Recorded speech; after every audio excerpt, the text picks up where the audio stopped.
Well, I think the whole feature of a democracy is that any crime that an ordinary civilian can be charged or convicted of, the president should also have to face those consequences. Now, it's too early to tell what they were looking for or what crime, if any, was committed. But we have to remember that in American jurisprudence and American law, to raid a private residence needs a judge's signature, meaning that the FBI had to go to a judge and present that judge enough evidence to convince the judge that a crime had likely been committed and that this search would result in more information to provide that kind of evidence. So this is not to be taken lightly.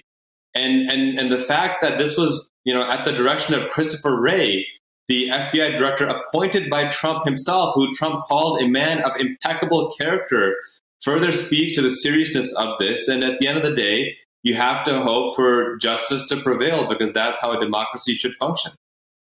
Clear, in order for a search of this nature to happen, there needs to be a suspicion that a crime has taken place. So what is the suspicion then surrounding a president? I mean, it's unprecedented, really. It is unprecedented. I mean, I think the closest example is probably President Richard Nixon, who was accused of similar crimes. But I think this goes far worse. And I think you really nailed it, Isabel, that what crime could it have been? I mean, it could have been any number of crimes. It could have been tax fraud. It could have been election tampering. It could have been, intimidating election judges. There's no shortage of the list, and that's kind of the problem. So we'll see what the FBI has charged him with or what they're trying to charge him. We'll find out soon enough. It's too early to tell. But I think the sheer fact, and I just want to really emphasize this point, is that this isn't a political investigation. This was something that was signed off by Christopher Wray, the FBI director who Trump himself approved and appointed and approved by a judge as well. So it's too early to speculate what that crime could be, but I'm hopeful we'll find out soon enough.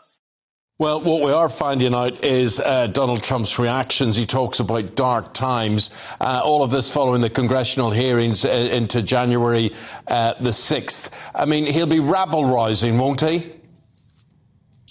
Well, he's going to use this to fundraise. He's going to use this to play victim, to do anything but take responsibility. And that's really the irony of it all. The Republican Party screams about how they're the party of personal responsibility. But when it comes time for them to be accountable, they're anything but.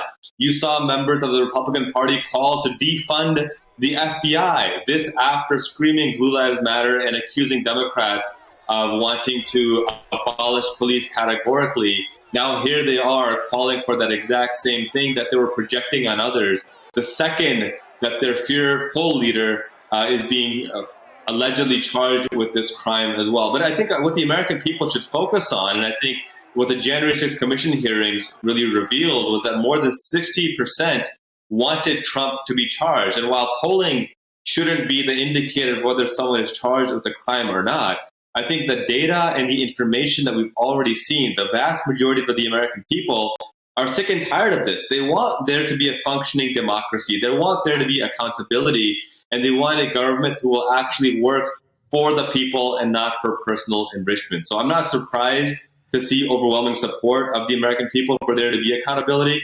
What remains to be seen is whether there actually will be accountability. That's up to the Department of Justice and the FBI and, of course, our courts. Qashim, just a final thought from you.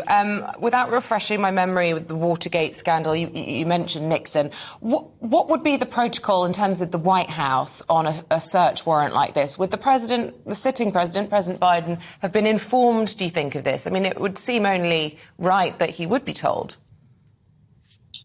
He probably would not have been told. Again, this is a matter of separation of powers, and this is a matter of why we have separation of powers. The sitting president would have no right to know about this. This would go through the FBI, through the legislative branch, and then that judge would make an independent decision based on the law and based on the facts presented to him. So President Biden likely found out the same time that the rest of us found out. And that's what you want in a democracy where there is separation of powers, to ensure that there isn't this political hit job or some partisan hackery.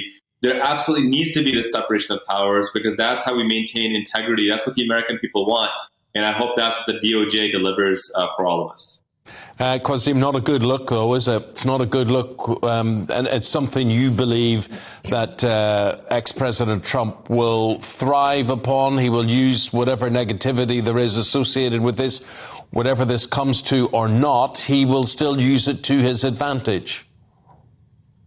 Well, he's going to try, but I think that's really where due process of law and maintaining a sense of justice truly matters. And remember, this is the same man who, when the Central Park Five were wrongfully accused of a horrible crime, even though they were innocent, he took out a public page praising the police and calling for the public execution of 5 black and brown boys.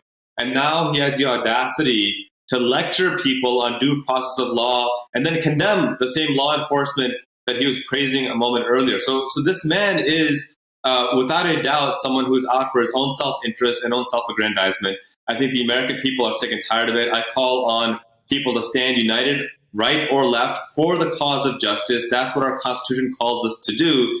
And I would ask Republican and Democratic leaders to stand united on this front, because we're talking about the integrity of our very republic, of our democracy. This is the time to stand together. You know, Jon Stewart has a great quote that if you only adhere to your values when they're convenient, they're not values, they're hobbies.